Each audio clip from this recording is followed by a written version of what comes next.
प्यारे बच्चों नमस्कार। आप सभी का स्वागत है the great Bihari study point 1.0 में। मैं आप सबों के लिए लेकर आया हूँ मैट्रिक 2022 में पूछे जाने वाले 10 वीवीआई क्वेश्चंस। चलिए हम अपने समय को नहीं गंवाते हुए चलते हैं क्वेश्चन की ओर। हमारा पहला क्वेश्चन है कि पौधों में वाष्पोत्सर्जन किस भाग में होता है। तो पौधों में वाष्पोत्सर्जन जो है पत्तियों में होता है। यहाँ आप सभी जानते हैं कि पौधों में वाष्पोत्सर्जन की क्रिया जो है पत्तियों से होती है। जड़ से जो है अवशोषण होता है, तना से परिवहन होता है। और यहाँ पे हम लोग इसका आंसर हो जाएगा पौधों में वाष्पोत्सर्जन की किस भाग में होता है। तो पौधों की पत्तियों में होता है। वाष्पोत्सर्जन पौधों में किस भाग में होता है, तो पत्तियों में होता है। अब हम लोग चलते हैं दूसरी क्वेश्चन की ओर। हमारा क्वेश्चन है कि मानव रक्त में उपस्थित यूरिया की सामान्य मात्रा होती है। तो मानव रक्त में जो है यूरिया की सामान्य मात्रा 20 mg होती है। कितना होता है?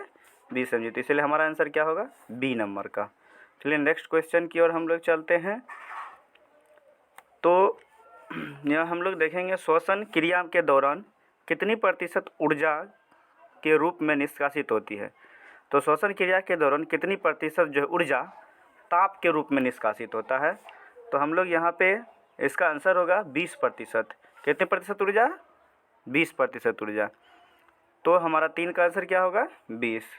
यानी 20% ऊर्जा हम लोग जब श्वसन की क्रिया के दौरान जो हमारे शरीर में ऊर्जा की 20% मात्रा का क्या होता है? निष्कासन होता है। तो नेक्स्ट क्वेश्चन है हमारा, मनुष्य में वृक्क एक तंत्र का भाग है जो संबंधित है। वृक्क यानी उत्सर्जन से संबंधित होता है। वृक्क जो किससे संबंधित होता है? यह उत्सर्जन से संबंधित होता है। पोषण नहीं होगा। श्वसन हम लोगों को जो श्वसन एक क्रिया होती है। परिवहन भी एक क्रिया होती है जिसमें क्या होता है? खाद्य पदार्थों का परिवहन होता है। पोषण हम लोग जो खाते हैं उसको हम लोग पोषण कहते हैं। श्वसन यानी सांस लेने की क्रिया को श्वसन कहा जाता है।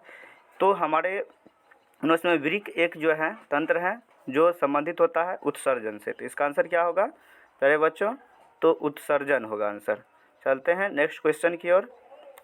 नेक्स्ट क्वेश्चन है कि पौधों के वायवीय भागों से जल के निष्कर्ष की क्रिया कहलाती है। जल के निष्कर्ष यानी पौधों के वायवीय भागों से जल के निष्कर्ष यानी निष्कासन होगा। निष्कासन की क्रिया कहलाती है। तो इसमें हो जाएगा हमारा आंसर इसका वाष्पोत्सर्जन। क्या हो जाएगा? वाष्पोत्सर्जन। तो 5 का आंसर क्या हो जाएगा? वाष्पोत्सर्जन। तो आप सभी देख लिए, इसको पढ़े भी होंगे। वाष्पोत्सर्जन पौधों के वायवीय भागों से जल के निष्कासन की प्रक्रिया को हम लोग वाष्पोत्सर्जन कहते हैं। और वाष्पोत्सर्जन की प्रक्रिया जो होती है पौधों के पत्तियों में होती है। ठीक है, चलते हैं नेक्स्ट क्वेश्चन की ओर। अगला क्वेश्चन है, वह प्रक्रम जिसके द्वारा शरीर में ऊर्जा का उत्पादन होता है क्या कहलाता है?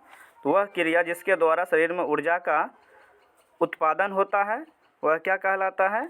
तो श्वसन कहलाता है। हम लोग इससे पहले भी पढ़े हैं, क्वेश्चन अभी था कि श्वसन क्रिया के दौरान हमारे शरीर में क्या होता है? तो ऊर्जा का उत्पादन होता है।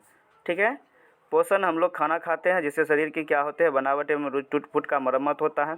उत्सर्जन यानी कि हमारे शरीर से जो पदार्थ बाहर निकलता है, जो बेकार पदार्थ जो बाहर निकलता है उसको हम लोग क्या कहते हैं? बेकार पदार्थ जो बाहर निकलता है उसको हम लोग उत्सर्जन कहते हैं। ठीक है, चलिए तब नेक्स्ट क्वेश्चन है हमारा, कौन सी क्रिया सभी जीवों के लिए अनिवार्य है? तो कौन सी ऐसी क्रिया है जो सभी जीवों के लिए अनिवार्य है? तो हम लोग यहाँ पे चलेंगे, इसका आंसर होगा श्वसन। श्वसन जो क्रिया है यह सभी जीवों के लिए क्या होता है? अनिवार्य होता है। इसके बिना कोई भी जीवित नहीं रह सकता है। हाँ, लेकिन प्रकाश संश्लेषण ये पौधों के लिए अनिवार्य है। लेकिन यह भी क्या होता है? प्रकाश संश्लेषण के बिना भी क्या होगा? श्वसन की क्रिया तो होगी नहीं, क्या कि O2 जो है का निर्माण होगा नहीं। प्रकाश संश्लेषण के कारण ही O2 का निर्माण होता है। O2 का निर्माण होगा नहीं तो फिर हम लोग सांस कैसे ले पाएंगे? लेकिन सभी जीवों के लिए श्वसन की क्रिया जो है महत्वपूर्ण होती है, अनिवार्य रूप से होता है। तो इसका आंसर क्या होगा? सी होगा। नेक्स्ट क्वेश्चन है हमारा, मैग्नीशियम पाया जाता है। तो अब मैग्नीशियम किस चीज़ में पाया जाता है? तो ये क्लोरोफिल में पाया जाता है मैग्नीशियम। इसका आंसर होगा ए नंबर। ठीक है, नेक्स्ट क्वेश्चन हमारा है, मानव हृदय में पाए जाते हैं, यानी कि मानव के हृदय में कितने वेश्म पाए जाते हैं। वेश्म यानी कितने चैम्बर होते हैं। आप लोग पढ़े होंगे कि मानव हृदय में 4 चैम्बर होते हैं, 2 आलिंद और 2 नीले होते हैं। इस प्रकार का हमारा मानव हृदय ऐसे बटा हुआ रहता है। ऐसे इस तरह का आप क्वेश्चन देखे होंगे, आप पढ़े भी होंगे। तो ये होते हैं 2 आलिंद और 2 नीले होते हैं। मानव हृदय में कितने चैम्बर हो गए, 4 चैम्बर होते हैं। ठीक है, तो अगले क्वेश्चन की ओर हम लोग चलते हैं। ये हमारा लास्ट क्वेश्चन है, प्रकाश संश्लेषण द्वारा किसकी प्राप्ति होती है। तो प्रकाश संश्लेषण के दौरान किसका प्राप्ति होता है। तो हम लोग पढ़े होंगे कि प्रकाश संश्लेषण के दौरान जब ये ग्लूकोज की प्राप्ति होती है, इसमें हम लोग पढ़े थे कि 6H2O, यानी जब प्रकाश संश्लेषण की प्रक्रिया होती है तो हाइड्रोजन और ऑक्सीजन जो क्या होता है मिल करके फिर जो है ग्लूकोज का निर्माण करता है किसमें, तो इसमें क्लोरोफिल की उपस्थिति में प्रकाश संश्लेषण क्रिया के दौरान क्या होता है, इसमें हम लोग पढ़े होंगे। ठीक है, तो इसमें जो है प्रकाश संश्लेषण क्रिया किसकी प्राप्ति, प्रकाश संश्लेषण द्वारा किसकी प्राप्ति होती है, तो ग्लूकोज की प्राप्ति होती है।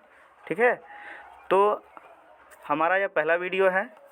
अगर आप लोगों को यह वीडियो अच्छा लगता है, अगर आप चाहते हैं कि हम इसी तरह का वीडियो आपके लिए लाते रहें और इस तरह की क्वेश्चंस आपके बीच उपस्थित लाते रहें, तो आप हमारे इस चैनल को सब्सक्राइब कीजिए और अपने दोस्तों के बीच शेयर कीजिए, ताकि आप मेरे द्वारा या आपके द्वारा जो आपके सभी दोस्तों को इसकी लाभ मिल सके। तो हम जो है इस चैनल पे बहुत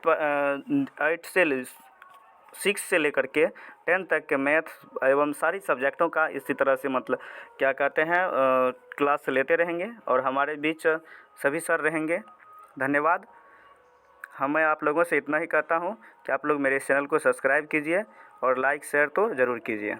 धन्यवाद।